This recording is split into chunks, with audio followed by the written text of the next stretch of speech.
우리들을 온전히 사랑하여 주시는 하나님 아버지, 감사와 찬송을 드리옵니다.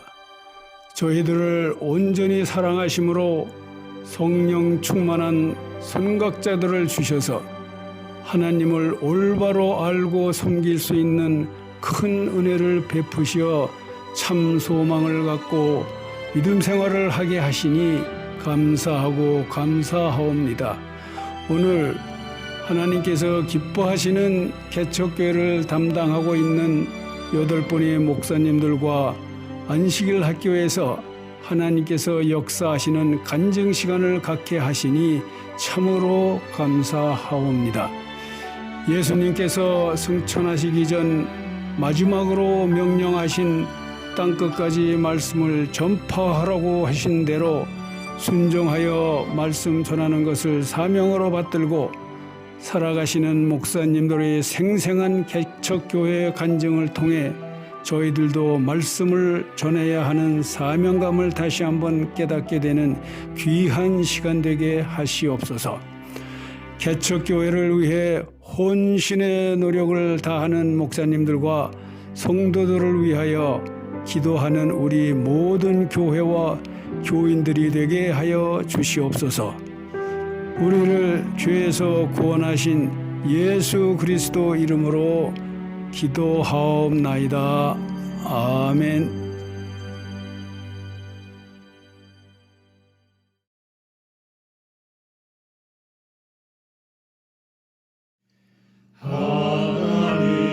하나님의 진리 등대 길이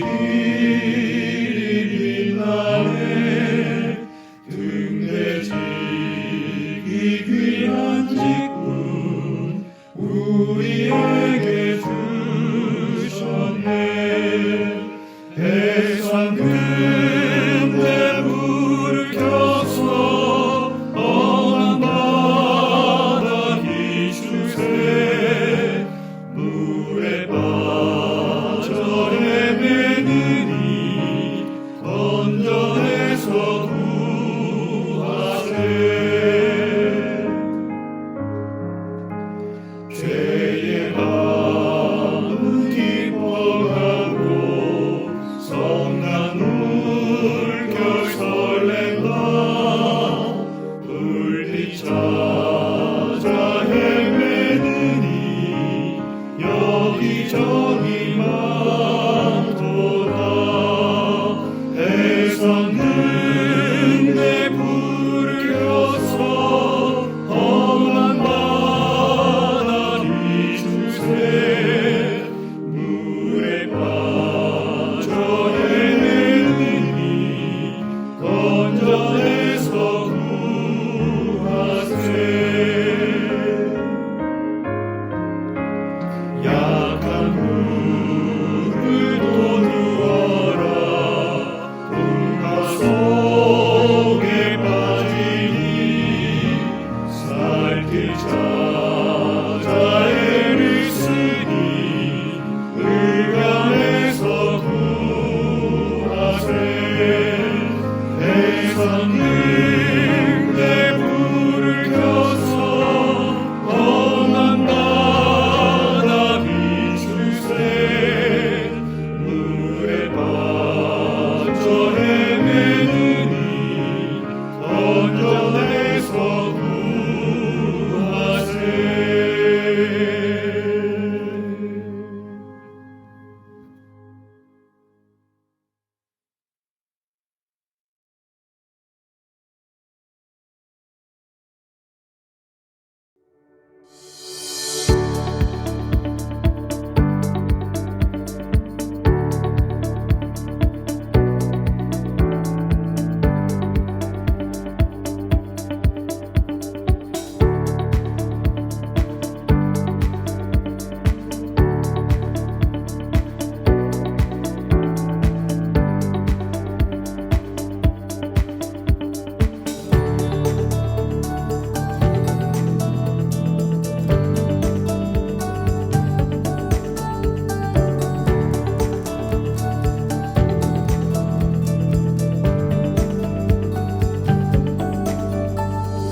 안녕하십니까 성도 여러분. 시카고 찬양교회 성복남 목사입니다. 저희 시카고 찬양교회는 시카고에서 한인들이 가장 많이 거주하는 노스브룩에 위치해 있습니다. 저는 현재 노스브룩 SDA 미국 교회에서 안식일에 예배를 드리고 있습니다. 저는 그 주중에는 아미타 하스피털 저희 교단 병원에서 채플린으로 일하고 있고요. 주말에는 자급으로 시카고 찬양교회를 현재 섬기고 있습니다. 저희 시카고 찬양교회가 생기게 된 계기는 3년 전에 기존 한인교회가 너무 멀어서 미국 교회를 다니고 있는 한 가정을 만났는데 그 가정과 저희 가정이 안식일에 집에서 예배를 드리게 된 것이 계기가 되었습니다. 그동안 여러 가지 활동들을 우리가 선교 활동으로 해왔는데요. 첫 해에 한국 재림 전도단원을 초청한 건강 세미나 복음 전도회. 그 이듬해는 PUC 성백길 교수님을 2번 초청해서 주말 건강 세미나 복음 전도회. 그리고 한인 이웃 초청, 주말 부흥회 등 여러 가지 활동을 통해서 선교 활동과 커뮤니티 프로그램을 진행해 오고 있습니다. 특별히 저희 교회는 개척 첫 안식일부터 유튜브 방송을 시작했습니다. 지금까지 안식일 설교 예배 방송을 한 주도 빠짐없이 유튜브에 올려서 전송 사역하는 일을 하고 있습니다. 또 시카고에 계시는 한인분들 혹 계시면은 여러분들이 카톡으로 전송을 해주시면 대단히 감사하겠습니다. 현재 저희 교회에 등록된 재림 교인 가정수는 13가정입니다. 요즘은 코로나 팬데믹 때문에 소수 인원만 대면 예배, 방송 녹화를 위해 안식일 예배에 참석하고 있습니다. 저희 시카고 찬양교회 비전은 미국에서 세 번째로 큰 도시 이 시카고에 한인 인구만 7만 명이 넘게 살고 있고 그중에 이 대다수가 저희 교회 주변 도시들에 거주하고 있기 때문에 이 지역에서 모든 분들을 특별히 한인 이 교민들에게 신속하게 이 새천사의 기배를 전하며 그들을 구원하는 것이 저희 교회의 비전입니다. 저희 교회 이름이 찬양교회인 만큼 아름다운 교회 음악, 회중 찬양의 감동으로 이루어진 예배, 진리의 말씀이 힘있게 선포되는 성숙된 예배의 교회가 되게 하고자 최선의 노력을 다하고 있습니다. 마지막으로 개척교회 목사로서 미주 성도님들에게 부탁드리고 싶은 것이 2가지 있습니다. 첫 번째는 미주 재림 성도님들의 뜨거운 기도입니다. 영혼 구원 사업은 하나님의 일이기 때문에 기도 없이 이루어질 수 없습니다. 여러분들이 하루에 한 번씩 우리 시카고 찬양교회를 기억하시고 기도해 주시면 큰 힘과 용기가 될 것입니다. 그 다음 2번째는 맨파워입니다. 신실한 믿음으로 헌신하실 지수단인 장로님, 복음을 증거하며 정착하실 곳을 찾는 분이 계신다고 하면 주저하지 마시고 시카고로 이사 오시기 바랍니다. 추수할 곡식은 많은데 추수할 일꾼이 없도다 말씀하신 예수님의 말씀이 생각납니다. 이곳 시카고 노스브룩과 글렌뷰 지역에는 지금 수많은 한인들이 추수해달라고 진리를 찾으며 손을 흔들고 있는 많은 한인 배우자들이 기다리고 있습니다. 이 선교의 황금 어장인 이곳 시카고 찬양교회 가까이로 여러분들 부디 많이 이사 오셔서 함께 주님의 사업, 새천사의 기배를 힘있게 증거할 수 있는 여러분과 제가 되었으면 참 좋겠습니다. 시청해 주셔서 대단히 감사합니다. 안녕하세요. 저는 오하이오 북부에 위치한 클리블랜드 교회를 섬기고 있는 이정철입니다. 클리블랜드 교회는 현재 미주협의회 개척교회 프로젝트인 전진 프로젝트에 속해 있습니다. 저희는 현재 모바일 기기를 위한 예배를 진행할 경우 참석하지 못하시는 분이 발생하기에 실시간 전화로 교과 공부와 설교 예배를 진행하고 있습니다. 아이들을 제외하고 매주 10명에서 14명 정도 예배에 참석하고 있습니다. 아침 10시 30분 교과를 시작하여 1시간 30분 동안 교과를 진행하고 12시부터 설교 예배를 진행합니다. 예배 후에는 기도의 제목을 나누고 중보기도 시간을 갖습니다. 녹음된 설교 말씀은 예배에 참석하지 못한 교우들과 구도자들을 위해서 유튜브에 업로드하고 있습니다. 매주 수요일에는 시편을 중심으로 전화 기도회를 하고 있습니다. 매주 한 편씩 시편을 묵상하고 함께 은혜를 나눈 후 중보기도의 시간을 갖습니다. 매주 화요일에는 어린이들을 위한 성경 공부 시간을 줌을 통해서 갖습니다. 매주 숙제를 하고 함께 답을 찾아가는 과정 가운데 성령 하나님이 아이들을 얼마나 사랑하시는지 어떻게 이끄시는지를 확인할 수 있습니다. 아이들이 하나님을 사랑하고 이웃에 봉사하는 주님의 일꾼으로 성장하길 기대합니다. 또한 토요일 오후 저녁 청년 선교 연구 모임을 진행하고 있습니다. 관심 주제에 관한 책을 읽고 서로의 생각을 나누기도 하고 성경 자체를 연구하는 시간을 갖기도 합니다. 지역사회 전도는 보통 방문을 중심으로 이루어집니다. 본래 코로나 전에는 발관리 봉사도 하고 여름 봉사대를 통해 지역 원로의 회원을 초청하는 행사를 하기도 했습니다. 하여 많게는 70여 분이 넘는 비신자들이 본 교회를 방문하기도 하고 교회 프로젝트에 참여하기도 하였습니다. 또한 2달에 한 번 교회에서 음식을 준비해서 지역 주민들에게 나누어 주어 그들과의 접촉점을 꾸준히 가져왔습니다. 클리블랜드는 오래된 도시로 재림 교회에 대한 잘못된 인식이 많았으나 많은 분들의 도움으로 이러한 지역사회 봉사를 진행할 수 있었기에 몇 해 전에는 한인회로부터 감사장을 받기도 하였습니다.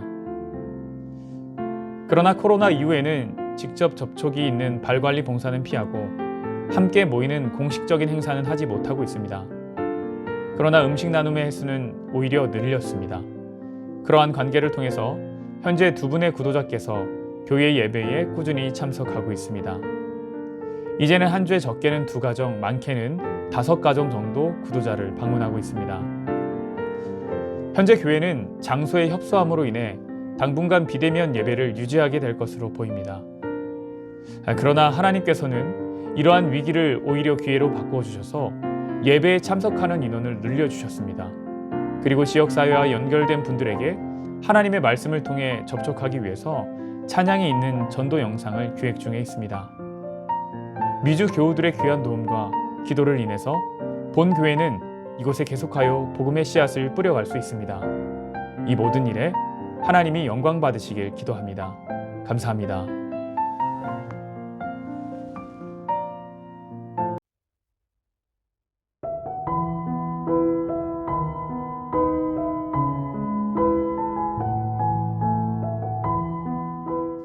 위주에 계신 재림성도 여러분 안녕하십니까? 노스캐롤라이나 회의필에서 교회를 개척하고 있는 홍봉헌입니다. 지난 1년 반 동안 하나님께서 얼마나 놀라운 축복으로 저희를 인도하셨는지 오늘 그 이야기를 여러분들께 들려드리고자 합니다. 2019년 한여름 홍 목사 부부는 회의필에서 사역을 시작합니다. 여러분의 선한 이웃이 되겠습니다 라는 표어를 되새기며 어려운 중에서도 믿음의 등불을 소중히 지켜오신 성도님께서 그 자리에 계신 것이 감격스러웠습니다. 제일 먼저 시작한 것은 기도로 불길을 살리는 믿음 연습이었습니다. 어떤 일이 있어도 매주 정해진 시간에 모두가 한 마음으로 기도하기로 했습니다. 1인양 명단을 놓고 한 분 한 분 찾아 나서 봅니다. 시조와 가정과 건강을 들고 나섭니다. 발 마사지 봉사를 다시 시작하여 어르신들을 교회에 초대합니다. 때마침 통화하게 된 진 선생님은 그 다음 안식일부터 콘트라베이스를 들고 예배에 오셨습니다. 미국 교회의 작은 방 하나에 웅장한 악기가 들어서는 순간 마구간에 누워 계셨던 예수님이 생각나 모든 찬양이 하늘의 음악이 되어 우리의 마음을 울리고 말았습니다. 그리고 진 선생님은 남편과 연로한 어머니까지 모시고 나오시기 시작하셨지요. 차량 봉사가 필요하셨던 현숙 자매님과의 만남, 그리고 함께 식사를 하게 된 이태원 식당, 모두가 하나님의 섭리였습니다. 하지만 코로나19로 시작된 비대면 예배는 사람의 계획들을 하나씩 꽁꽁 묶어 놓았습니다. 그런데 놀라운 일이 일어났습니다. 남이자매님은 코로나로 인해 식당을 열 수 없던 몇 달 동안 남편분과 함께 성경 공부를 하시게 되었습니다. 먼저 안식일 진리를 깨달으셨던 데이비스 선생님께서는 하나님의 진리의 말씀을 알게 된 이상 순종만이 살 길이라며 자매님을 설득했습니다. 컨퍼런스 콜은 직접 교회로 나오는 것보다 예배에 참여하는 일이 쉬웠습니다. 다른이 모르게 예배에 참여하고자 하셨던 자매님은 지금은 누구보다도 열심히 교회를 섬기며 제일 손님이 많은 안식일에 식당을 닫고 계십니다. 이태원에 가면 저희 가게는 안식일에 문을 열지 않습니다. 라는 사인이 있어 저절로 전도가 되고 있습니다. 남이자매님은 매우 안식일 오후 꾸준히 성경 공부를 하고 계시며 곧 침례식이 준비될 예정입니다.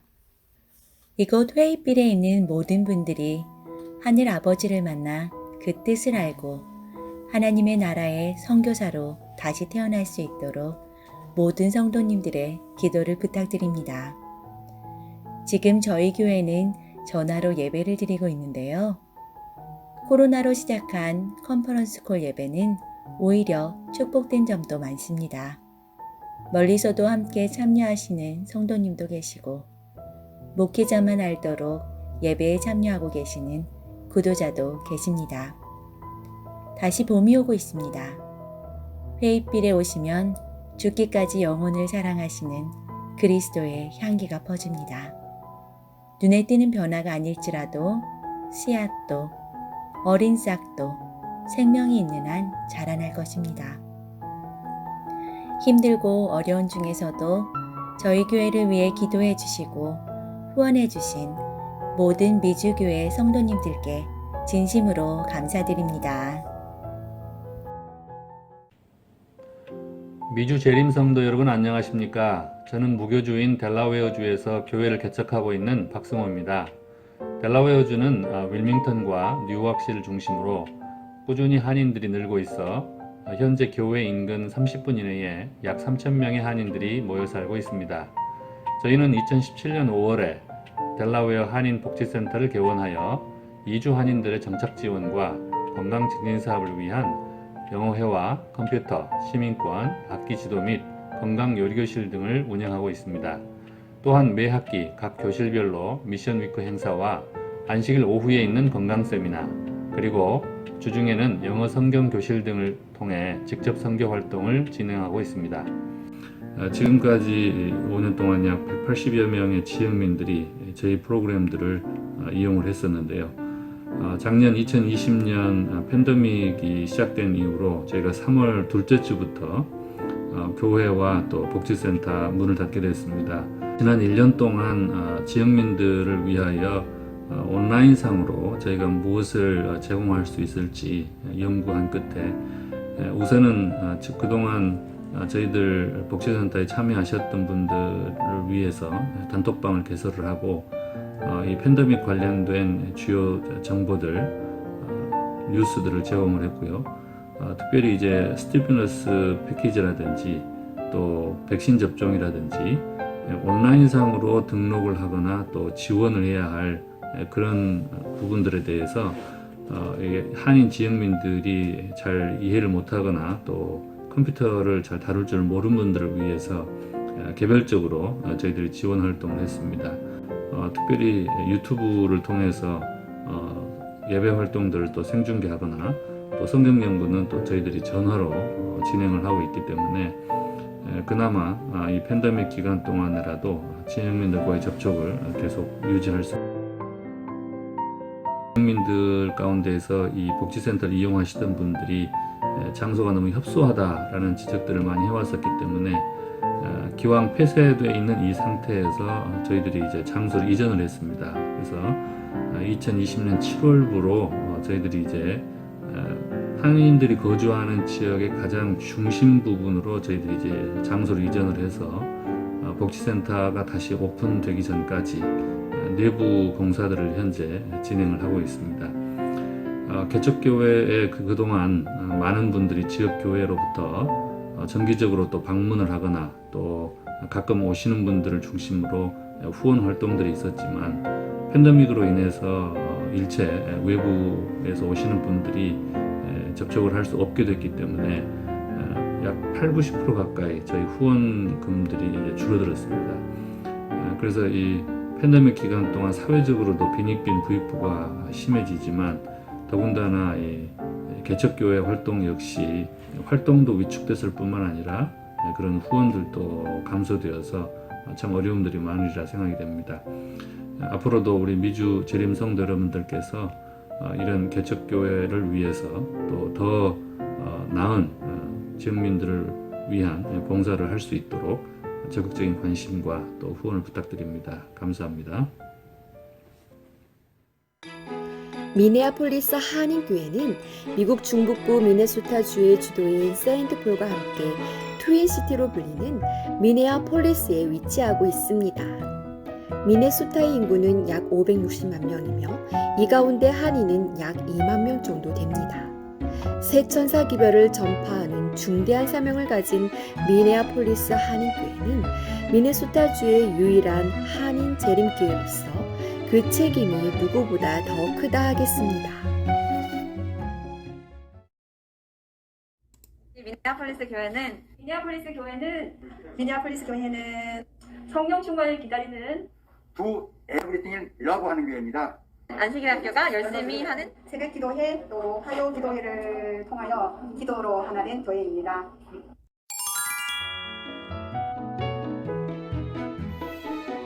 미네아폴리스 교회는 기도하는 교회입니다. 작년 7월 5일부터 천일 기도운동을 시작하여 현재 294일째 기도운동을 이어가고 있습니다.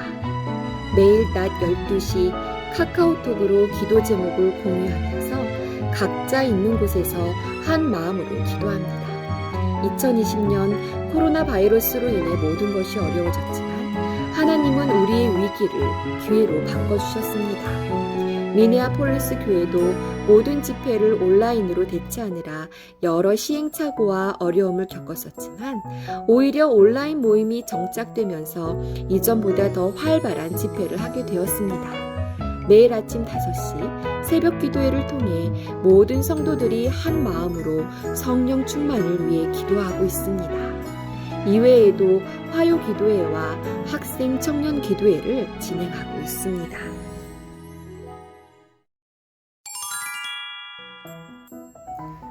미네아폴리스 교회는 선교하는 교회입니다. 올해 초 있었던 인터넷 소그룹 전도회를 기점으로 2개의 성인 소그룹반 활동을 시작하게 되었습니다. 매주 안식일 오후에 진행되는 소그룹반 활동을 통해 먼저 교우 간의 영적 교제가 깊어갑니다. 이를 통해 한 마음으로 연합하여 잃은 양 회복과 관계 중심의 선교를 꿈꾸고 있습니다. 그 외에 학생 청년반과 어린이반이 있습니다. 미네아폴리스 교회에는 어린이반 인원이 많지는 않습니다. 안타깝게도 지금은 코로나 바이러스 사태로 2명의 어린이만 교회에 출석하고 있습니다. 하지만 2명의 교사와 모든 학생 청년반이 합심하여 최선을 다해 어린이반을 섬기고 있습니다. 한 명의 어린 영혼도 소홀히 하지 않는 교사들의 헌신에 하나님께서 멋진 결실을 주시리라 믿습니다. 1년의 거의 절반이 겨울인 미네소타에 드디어 봄이 찾아왔습니다. 1년에 4번 진행될 야외 예배는 잃은 양과 구도자를 위한 멋진 선교의 장이 될 것입니다. 미네아폴리스 교회는 미네소타 주립대학 인근에 위치하여 한국과 여러 나라에서 온 유학생을 위해 선교합니다. 장학회를 통해 여러 학생을 돕고 있으며 매주 금요 카페에 여러 나라의 유학생을 섬기고 있습니다. 현재는 코로나 바이러스로 인해 쉬고 있지만 더 열심히 봉사하기 위해 기도하며 준비하고 있습니다. 하반기에는 여성 성교회에서 오카리나, 하모니카, 건강요리, 뜨개질, 성경 공부 등을 배울 수 있는 문화교실을 시작할 계획입니다. 미네아폴리스 교회는 가족 같은 정이 넘치는 사랑이 넘치는 작지만 사람들이 마음이 아주 따뜻한 작기 때문에 아직 그 발전 가능성이 많은 교회인 것 같습니다. 성령 충만을 위해 매일 기도하는 미네아폴리스 교회는 사랑으로 연합하여 아름답게 성장하는 교회를 꿈꾸고 있습니다.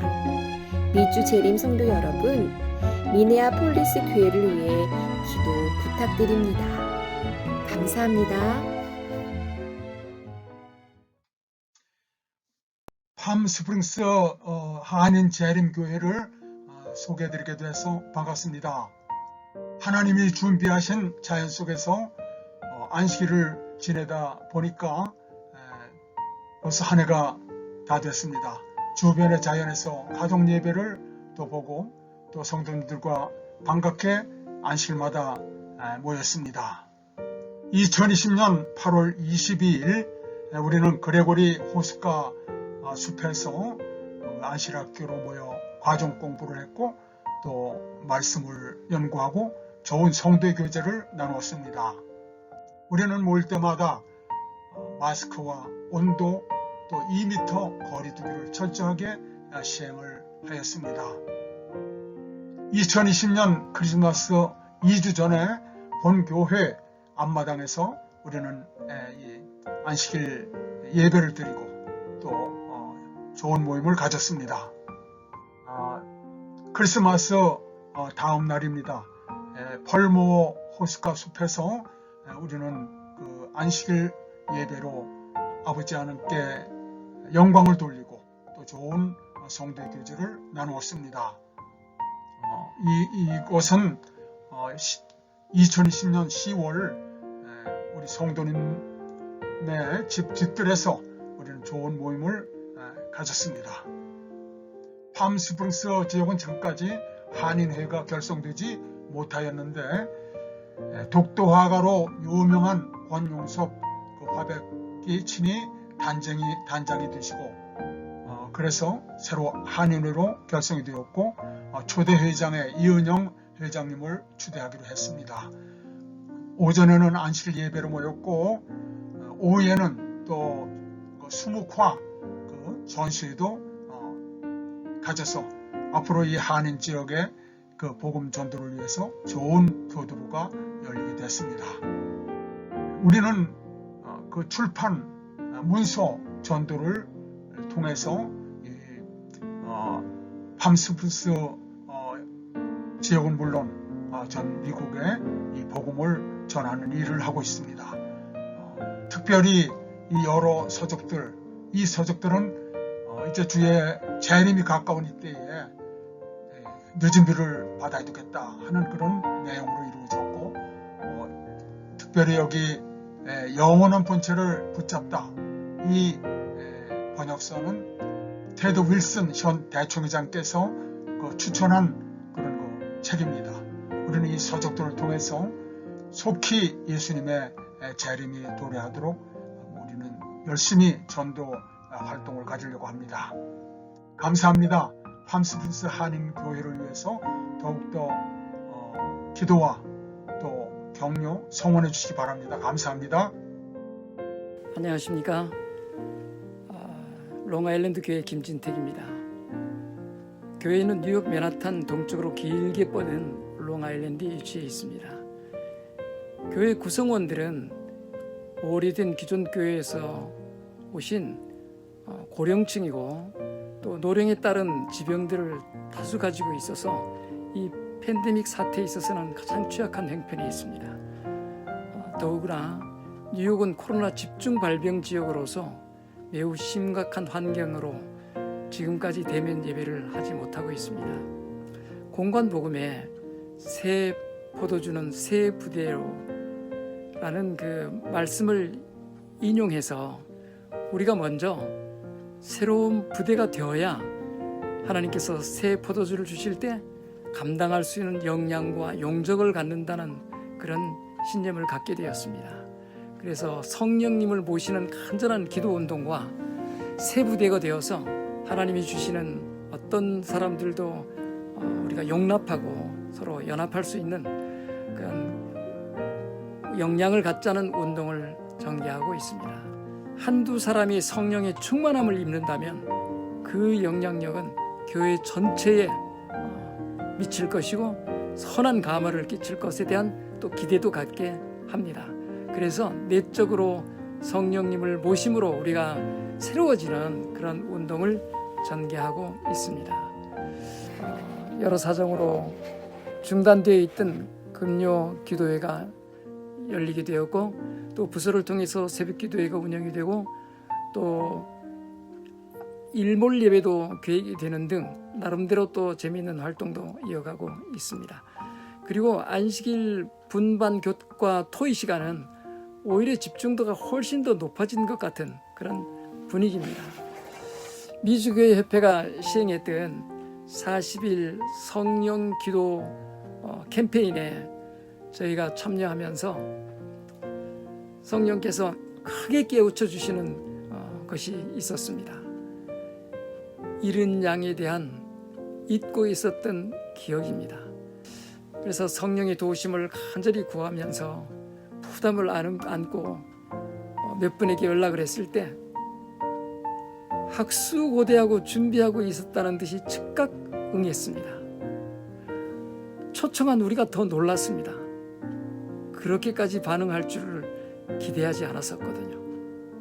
그래서 이분들이 40일 기도회에 참여해서 하루도 빠지지 않고 다 끝까지 했습니다.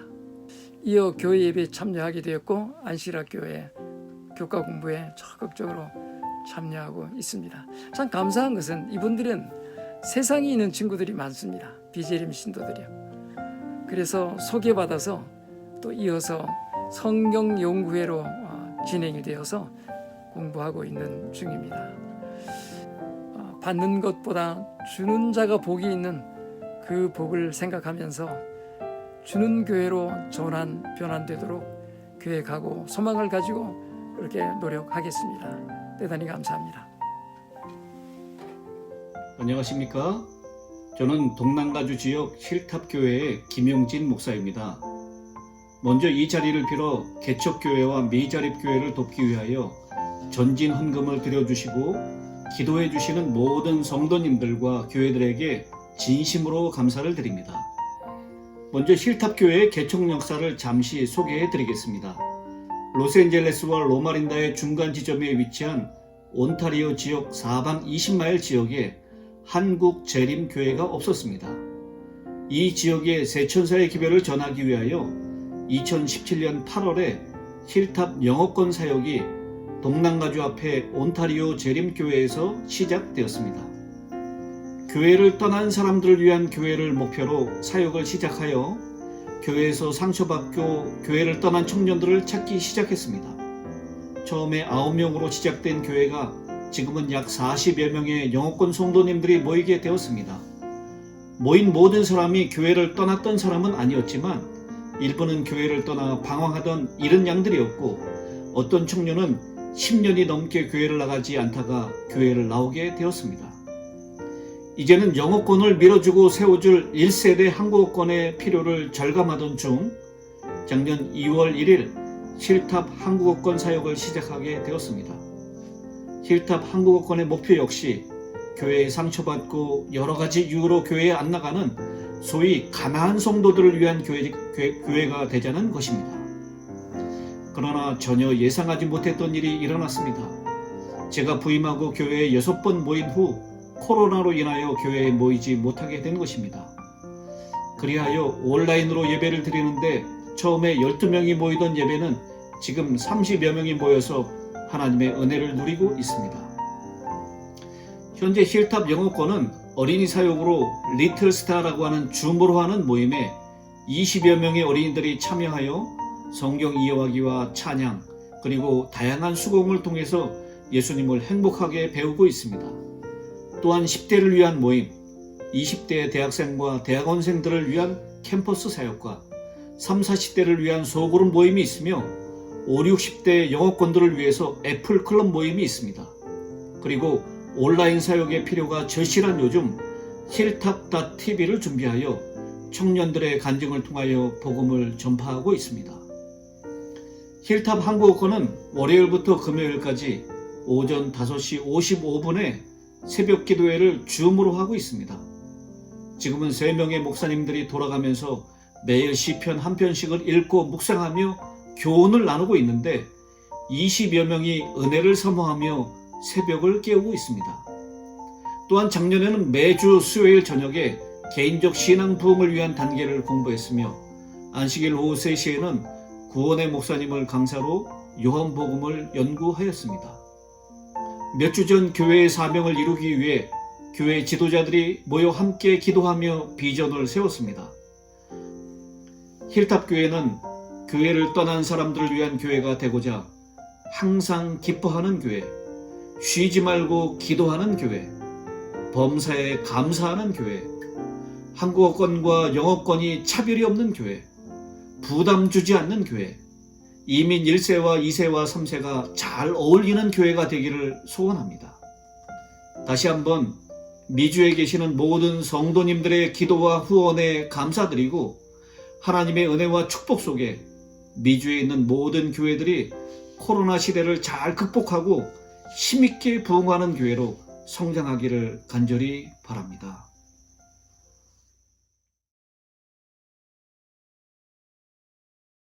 하늘에 계신 하나님 아버지, 안식일 학교 시간을 통하여 미주 내의 개척교회들이 어떻게 성장하고 있는지 목도하게 해주시니 그 은혜를 인하여 감사합니다.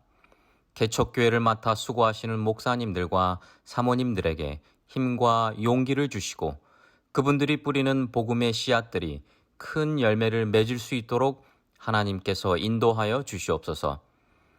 어린아이의 손에 들려진 작은 도시락 5병이어가 예수님께 드려졌을 때 큰 기적을 맛보았던 것처럼 저희들이 오늘 미주의 개척교회들을 위하여 드리는 작은 정성이 우리 손에 있을 때엔 보잘것없는 것에 불과하지만 예수님께 드려졌을 때 엄청난 기적을 경험할 수 있도록 축복하여 주시옵소서. 미주 곳곳에 무교 지역에 많은 재림교회의 등대가 세워져서 속히 이 복음이 땅끝까지 전해지는데 우리의 헌신이 작은 밑거름이 되도록 인도하여 주시옵소서. 이제는 교가 공부를 하겠습니다. 영원한 언약에 대해서 공부할 때에 이 교가 공부 시간을 통해 우리에게까지 이어지는 영원한 언약의 변함없는 가치를 깨닫고 순종으로 반응할 수 있는 모든 성도들 되게 인도하여 주시옵소서. 사랑이 무한하신 예수님의 이름으로 기도합니다.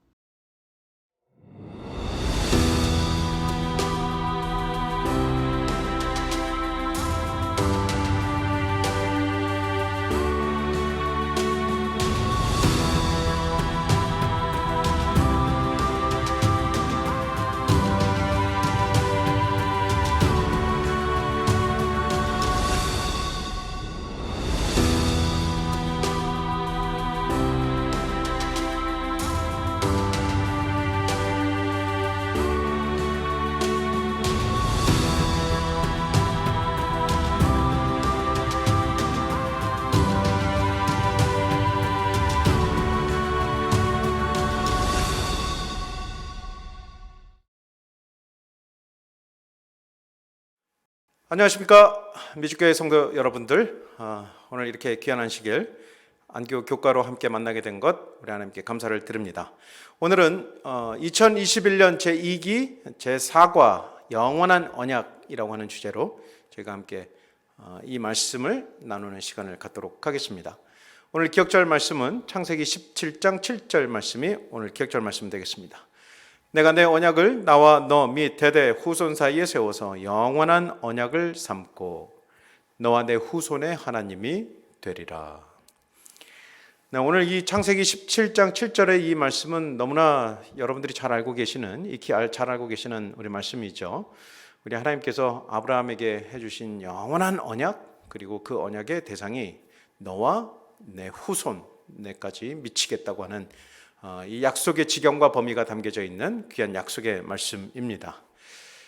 저희가 우리 지난 시간에 이어서 노아를 살펴보았다고 하면 오늘은 아브라함의 언약을 저희가 함께 살펴볼 예정입니다. 우리 전체 안교 교과를 통해서 저희가 언약이라고 하는 주제를, 곧 성경을 관통하고 있는, 약속의 책을 관통하고 있는 이 언약의 주제를 대해서 저희가 함께 살펴보고 있는데, 특별히 이 아브라함에게 주어진 이 언약이라고 하는 속성은 아담으로부터 시작해서 이것이 점차 내려오는데, 우리 한 개인, 드디어 아브라함에게 그 언약이 다시 한번 재확증되고 또 다시 한번 재반포되는 그 과정입니다. 그래서 오늘 저희가 이 아브라함에게 주어진 이 언약의 말씀을 통해서 이 시대를 살아가는 우리와 어떤 관련이 있는가, 오늘 이 안교 교과를 통해서 저희가 함께 살펴보기를 원합니다.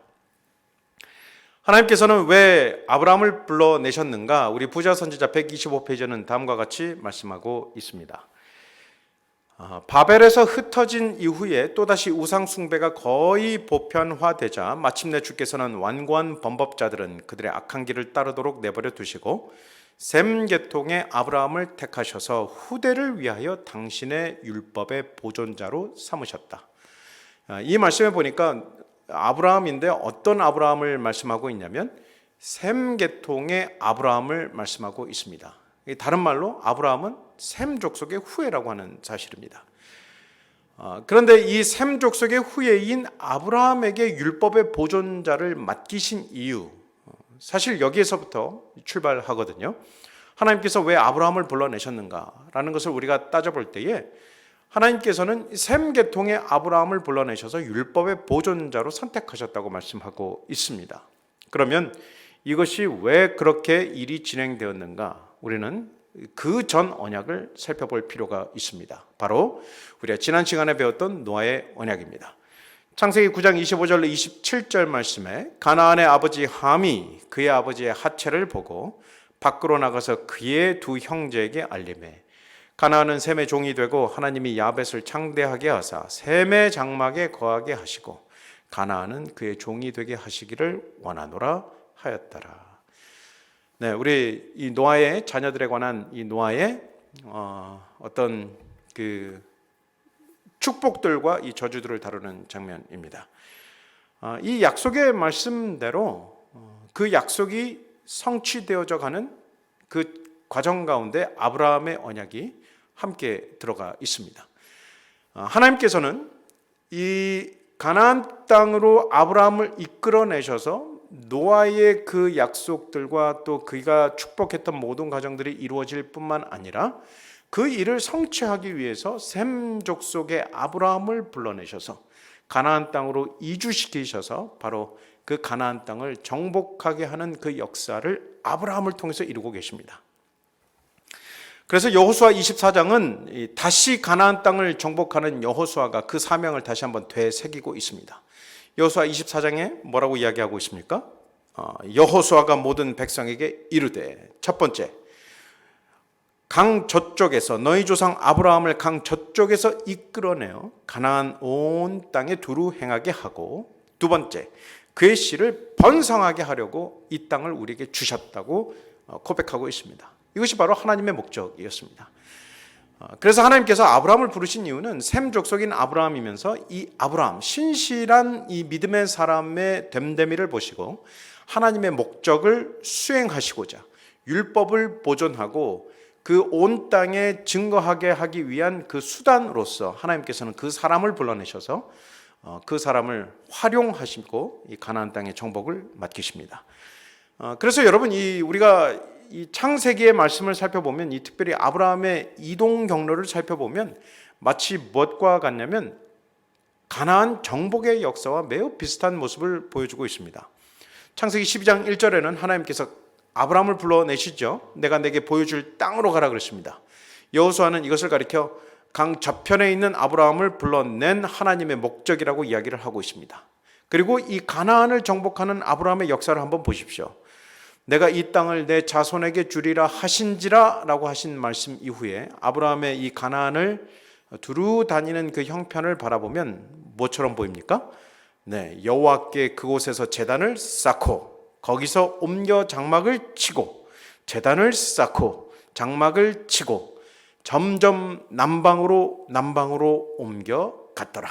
네, 바로 이것이 가나안을 정복하는 어떤 아브라함의 인생의 여정, 또 하나님의 섭리의 여정으로 보여지던 성경절입니다. 창세기 13장 4절도 그렇게 표현하고 있습니다. 그가 처음으로 제단을 쌓은 곳이라 그가 거기서 여호와께 이름을 불렀더라. 이름을 불렀더라. 이것이 바로 예배에 관한 것임을 여러분 잘 알고 있죠. 창세기 13장 12절에 아브라함은 가나안 땅에 거주하였고 롯은 그 지역 도시들에 머무르며 그 장막을 옮겨 소돔까지 이르렀다라고 표현하고 있습니다. 지금 어디까지 지금 가나안을 다 두루 살피고 있는 모습을 보여주고 있습니까? 북쪽 끝에서부터 남쪽까지 아브라함의 지경이 넓어진 것을 볼 수 있습니다. 이것은 가나안을 정복하는, 또 하나님께서 말씀하신 대로 셈 족속 계통의 아브라함을 불러내셔서 하나님의 율법의 보존자로 삼으시고 온 이방 땅에 하나님의 영광을 드러내기 위한 정복의 역사와 맞물립니다. 그래서 이 아브라함에 대하여 가나안 사람들은 처음으로 창세기 14장 3절에 그 사람들 히브리 사람이라고 부릅니다. 히브리 사람이라고 하는 뜻은 강 건너온 사람들이라는 뜻을 가리키죠. 강 건너온 사람들. 여호수아의 24장 말씀과 일치합니다. 강 저쪽에 있는 아브라함을 옮겨 히브리 사람이라는 뜻입니다. 이 아브라함의 선한 영향력과 가마력이 어떤 모습을 보여주었냐면 부조 선지자 134페이지에는 아브라함은 새로운 종교의 교사로 알려졌다 그랬습니다. 새로운 종교의 교사로 알려져서 가나안 땅에 하나님의 어떤 복음과 빛을 증거하는 그 사명을 최선을 다해서 한 그의 모습을 보여지는 것이죠. 그래서 하나님께서는 이렇게 아브라함을 불러내셨고 아브라함으로 하여금 가나안 땅에 들어가시도록 하나님께서 허락하셨고 아브라함은 그것을 믿음으로 순종하였습니다. 오늘 교과 50페이지가 이 모든 것을 함축해서 말씀하고 있습니다. 교과 50페이지로 가보시겠습니다. 홍수 후 몇 세기 동안 도덕적 암흑이 깊어가기 시작할 때 하나님께서도 죄의 병을 앓고 있는 세상의 곁에 앉으셨다. 이러한 이유로 그분께서는 아브라함을 부르시고 당신의 신실한 종을 통해 한 백성을 세우셔서 당신에 관한 지식을 위탁하시고 구원을 베풀기로 계획하셨다. 바로 이러한 이유로 하나님께서는 아브라함을 불러내셨습니다. 바로 노아에게 약속되었던 그 언약의 성취, 또 그것이 이어져서 희미해져가는 하나님의 율법과 또 하나님의 어떤 그 계명들과 하나님의 그 존재가 희미해져가는 그 시대에 죄악이 정말 창궐하는 시대, 가나안이라고 묘사된 이 표현은 사실 죄악이 창궐한 지역을 또 뜻하는 다른 표현이기도 합니다. 그래서 마치 가나안 땅이 젖과 꿀이 흐르는 어떤 유토피아적인 이상향을 가리키지만 실제는 어떤 모든 성적인 죄악들과 모든 하나님 보시기에 악한 죄악들이 창궐하던 곳이 바로 가나안이었습니다. 그래서 어떤 혹자는, 어떤 신학자는 아브라함이 가나안 땅에 입주한, 도착한 이후의 삶은 치열한 영적인 대쟁투의 삶이었다고 표현할 정도로 가나안은 바로 그러한 형편에 놓여 있던 것이죠.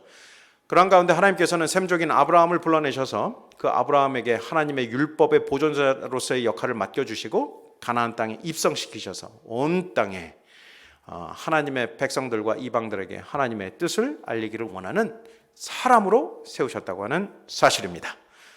그럼 저희가 이 교과 첫째 날로 한번 넘어가 보실까요? 이제 첫째 날입니다. 여호와 그리고 아브라함과 맺으신 언약이라고 하는 챕터죠. 4월 18일 일요일자입니다. 교과 52페이지에 보면 하나님께서 아브라함과 처음으로 언약 관계를 맺으셨을 때 그분께서는 아브라함에게 당신 자신을 야훼라는 이름으로 알려주셨다.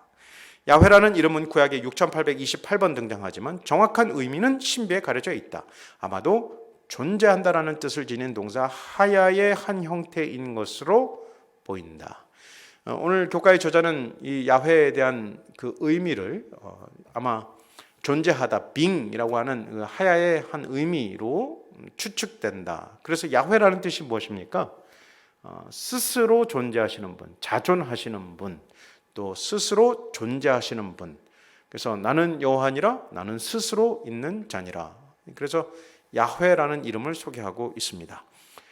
그런데 흥미롭게도 이 성경 전체에서 하나님의 특별한 닉네임, 하나님을 부르는 다른 이름이 가장 많이 등장하는 것이 아브라함 편에서 가장 많이 등장합니다. 보시겠습니까?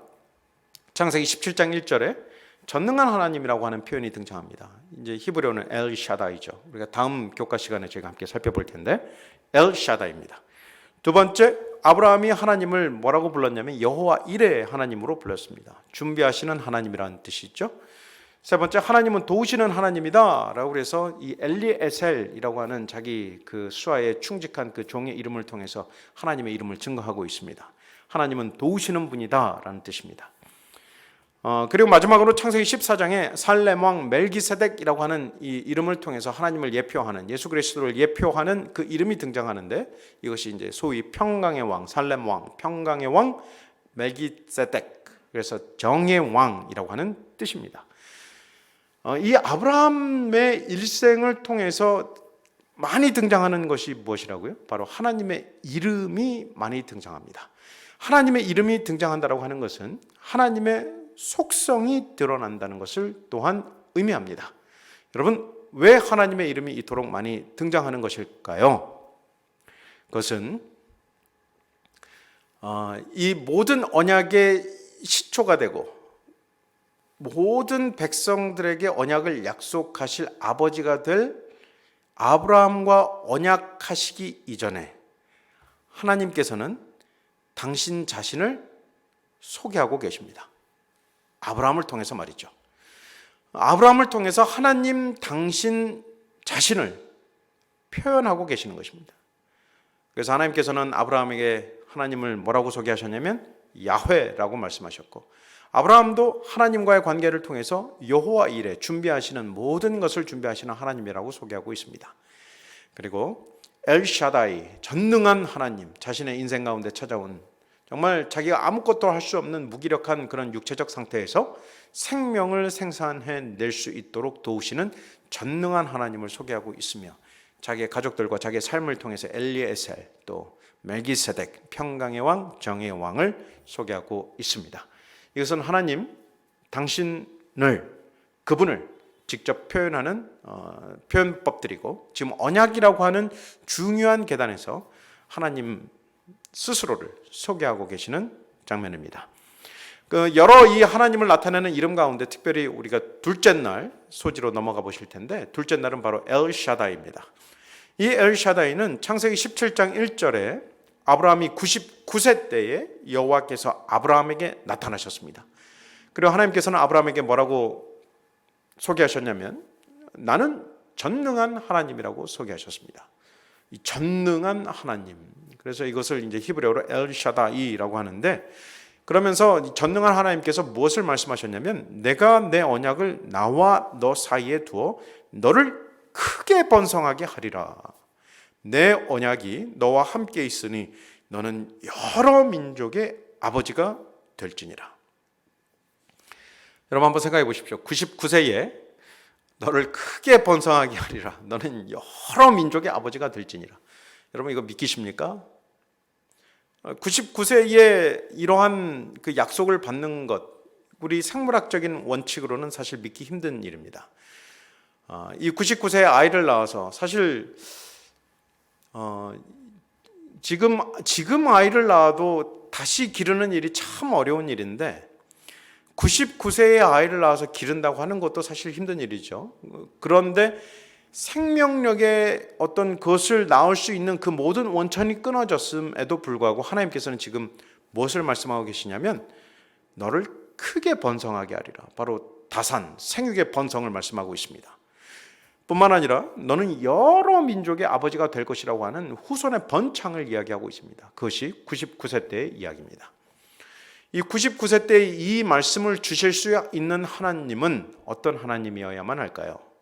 네, 전능한 하나님이어야만 가능한 일입니다. 그래서 이 전능한 하나님으로 하나님께서는 하나님 스스로를 소개하셨습니다. 너는 전능한 하나님이라. 모든 것을 못할 것이 없는 하나님이라고 아브라함에게 소개하고 계시는 것이죠. 여러분, 저희가 아브라함의 형편을 저희가 한번 살펴볼 필요가 있습니다. 아브라함의 형편을 바라보면 아브라함의 나이 75세에 내가 너로 큰 민족을 이루겠다고 하는 그 약속을 처음 받습니다. 두 번째, 엘리에셀을 상속인으로 하나님께 추천하거든요. 그런데 그 시점이 언제인지는 모르지만 하나님의 약속을 받았음에도 불구하고 자녀가 생기지 않았을 때 그가 할 수 있는 노력을 한 것입니다. 엘리에셀을 상속인으로 하나님께 추천하죠. 그러나 하나님께서는 NO 하셨습니다. 아브라함의 나이 85세에 자기가 할 수 있는 그 일, 가나안 땅에 들어온 지 10년 만에 할 수 있는 그 일, 후손을 잇는 그 일을 위해서 무슨 일을 했습니까? 애굽 사람 하갈, 그 여종 하갈을 데려다가 남편 아브라함에게 첩으로 주었습니다. 그리고 이스마엘을 낳죠. 그럼에도 불구하고 하나님은 그 자손이 아니라고 말씀하셨고, 그 이후로 13년이 지난 후에 99살에 찾아오신 하나님, 그 하나님께서 나는 전능한 하나님이라고 말씀하시면서 생육의 중다함을 약속하셨습니다. 그리고 그 이듬해 그의 나이 100세가 되던 그때에 그의 아들 이삭이 태어났죠. 이것이 언약의 성취, 곧 샘플입니다. 아브라함이 개인적으로 지금 무엇을 체험하고 있습니까? 하나님의 약속을 체험하고 있습니다. 이루어질 것 같지 않은 이루어지지 않는 그 일들이 지금 일어나고 있고, 그 가운데서 하나님의 약속이 얼마나 위대한가, 하나님께서 그것을 마침내 이루시는가를 개인적으로 지금 성취하고 있는 대목입니다. 이것이 왜 중요한가? 잠시 후에 저희가 살펴보겠습니다. 셋째 날 소재로 저희가 한번 넘어가 보실까요? 아브라함에서 아브라함으로. 그러므로 하나님께서 그 아브람, 존귀함을 받는 아버지, 높임을 받는 아버지라는 그 의미에서 무엇으로 바꿔주셨습니까? 이름을 아브라함, 모든 열국의 아비라고 하는 그 이름으로 바꿔주셨습니다. 이름을 바꾼다라고 하는 것은 운명을 바꾼다는 뜻이고, 그것이 마침내 이루어지겠다고 하는 또 확실한 보증의 약속이죠. 그래서 성경은 이 운명적인, 인생의 운명적인, 하나님을 맞닥뜨린 그 인생의 운명적인 경험들을 한 모든 부조와 부조들의 이름들이 바뀐 경험들이 있습니다. 그 대표적인 예가 바로 야곱과 이스라엘이죠. 저희가 넷째 날 소지를 한번 넘어가 보도록 하시겠습니다. 넷째 날은 바로 언약의 단계들입니다. 이 모든 것을 총망라하는 단계입니다. 첫 번째, 하나님은 당신 자신을 소개하며 하나님 스스로를 소개하시면서 사람에게 나타나셨습니다. 창세기 17장 2절로 5절 말씀에 또 그에게 이르시되 나는 이 땅을 내게 주어 소유를 삼게 하려고 너를 갈대아인의 우르에서 이끌어낸 여호와니라 라고 말씀하고 있습니다. 하나님께서 스스로를 뭐라고 소개하고 계십니까? 갈대아인의 우르에서 이끌어낸 여호와라고 소개하고 있습니다. 바로 그대의 인생의 여정을 인도해낸 내가 바로 하나님이다. 이것을 이제 보여주는 것입니다. 그러니 이 아브라함이 개인적인 이 하나님의 관계와 그 경험을 통해서 진중한 언약과의 관계를 들어갈 때 무엇을 경험한 사람입니까? 실제적으로 놀라운 것을 체험한 사람입니다. 그러므로 하나님을 믿을 수 있는 것이죠. 그렇게 하나님은 먼저 신뢰를 주십니다. 확실한 보증의 약속을 먼저 보여주시는 것이죠. 출애굽기 20장 2절도 비슷한 패턴을 가지고 있습니다. 나는 너를 애굽 땅 종되었던 집에서 인도하여 낸 너의 하나님 여호와라라고 말씀하시면서 놀라운 구원을 이끌어낸 하나님을 소개하고 있습니다. 그리고 언약의 조건들을 설명하시죠. 언약의 조건들을 설명할 때 이렇게 지킬 때에는 축복을 주지만 그렇지 않을 때에는 어떤 결과가 올지를 언약의 축복과 언약의 저주를 설명하십니다. 그것이 이제 아브라함과의 맺은 언약의 패턴에서 등장합니다. 산비둘기와 집비둘기 새끼를 가져오고 3년 된 암소와 3년 된 암염소와 3년 된 순양을 다 가져와서 그 중간을 쪼개고 그 쪼갠 것을 마주 대하여 놓고 그 새는 쪼개지 아니하였더라. 바로 그 재물이 쪼개진 그 상태를 통해서 언약의 축복과 저주, 지키지 않을 때 어떠한 형편이 될 것인가를 보여주는 대목입니다. 그와 비슷한 것이 우리 예레미야 34장 18절에 나와 있죠. 송아지를 둘로 쪼개고 그 두 조각 사이로 지나면 내 앞에 언약을 맺었지만 그 말을 실행하지 아니하여 내 언약을 내 계약을 어긴 그들이라고 표현하면서 지키지 않을 경우에 어떤 형편이 올 것인가를 보여주는 대목입니다. 바로 쪼개진 고기처럼 이렇게 될 것이라고 하는 그 언약 저주, 그러나 지킬 때에 하나님께 축복을 받을 것이라고 하는 언약의 축복, 이것들을 하나님께서 설명하시면서 순종을 명하십니다.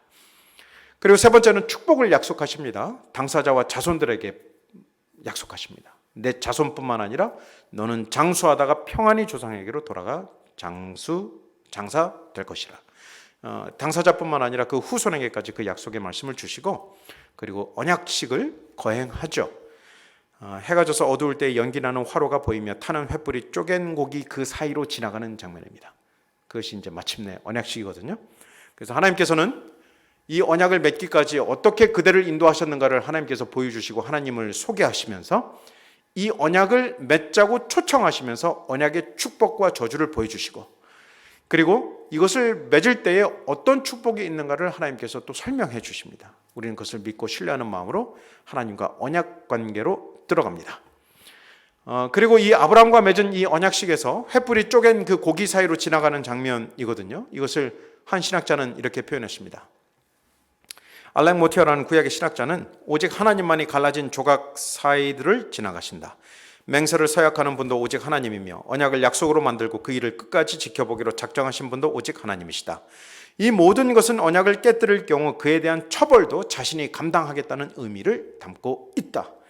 그러므로 하나님께서 이 언약을 어떻게 지키시겠다고 하는 그 약속이 바로 이 모든 언약식, 쪼개진 고기 사이로 횃불이 지나가는 것, 이것은 이러한 지경에까지라도 내가 그것을 모두 다 감당하겠다라고 하는 확실한 언약의 의지를 보여주고 있는 장면입니다. 참으로 감사한 것은 바로 이러한 형편 그대로 예수님께서 십자가에 달려 돌아가신 것, 바로 이런 것들이 모두 예표되어 있는 것, 너무나 감사한 일입니다. 우리 다섯째 날입니다. 언약의 의무들로 제가 한번 넘어가 보실까요?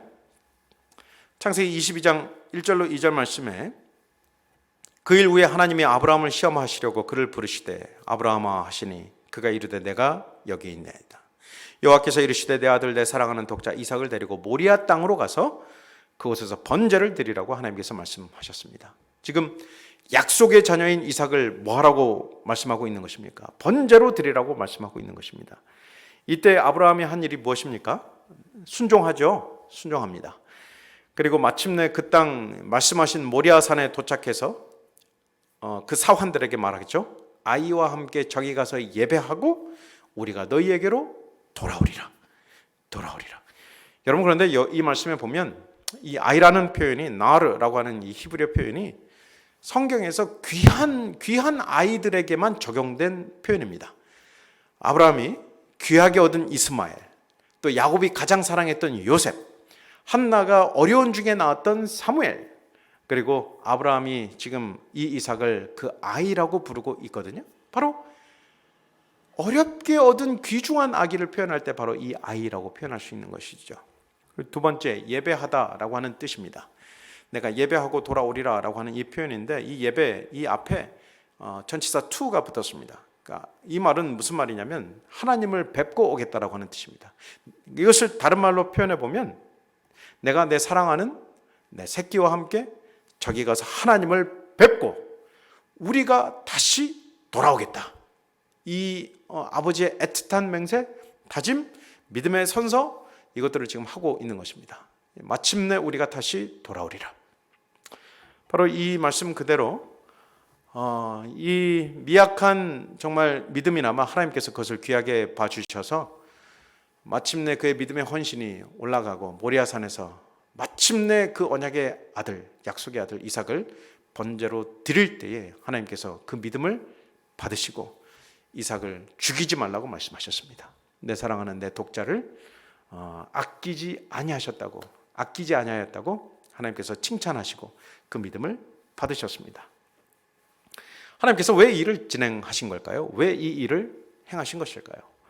오늘 교과는 분명하게 말씀하고 있습니다. 바로 이 언약의 사람 아브라함을 통하여 하나님의 구속의 계획을 보여주시기를 원하셨다고 말씀하고 있습니다. 우리 마태복음 3장 17절 5절 말씀에 17장 5절 말씀에 훗날 2000년 이후에 그 땅 모리아 땅 곧 골고다 십자가에서 동일한 그 장소에서 예수님께서 십자가에 달려 돌아가시죠.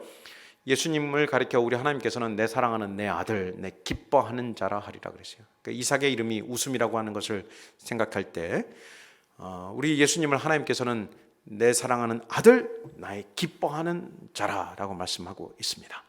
그리고 그 아들을 마침내 아브라함이 번제로 드렸던 것처럼 하나님께서 그 자리에서 그 아들 예수 그리스도를 희생제물로 드리는 장면입니다. 그러므로 이 아브라함의 이 언약의 약속들을 통해서, 그리고 그 언약을 믿음으로 순종하는 그 예를 통해서, 그 한 사람을 통해서 하나님께서는 구속 계획의 전체를 보여주셨습니다. 그래서 오늘 교과 60페이지는 이렇게 말씀하고 있죠.